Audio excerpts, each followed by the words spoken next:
ஒரு கல்லோட கதையை கேளுங்க, ஒரு வீரனோட கதையை கேளுங்க. வீரனோட கதை.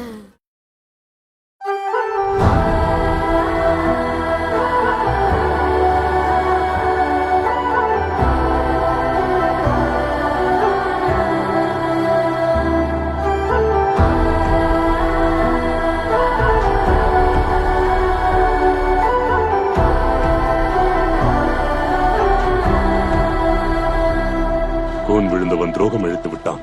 ஸ்பார்ட்ட வீரர்கள் வஞ்சகமாக கொல்லப்பட்டார்கள். இது ஒரு மாபெரும் தியாகம்.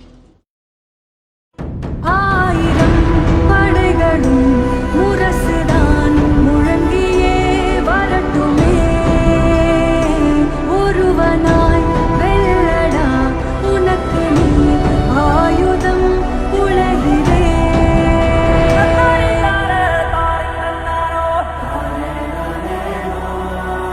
உனது லட்சியத்திற்காக நாங்கள் இழந்ததெல்லாம் போராதா? ஒரு மன்னரை, எங்கள் கணவர்களை, தந்தைகளை, சகோதரர்களை, இனியும் ஸ்பார்ட்டா யாரையும் இழக்க தயாராக இல்லை. இது உமக்கு சொந்தமானது. பஞ்சம் தீர்த்து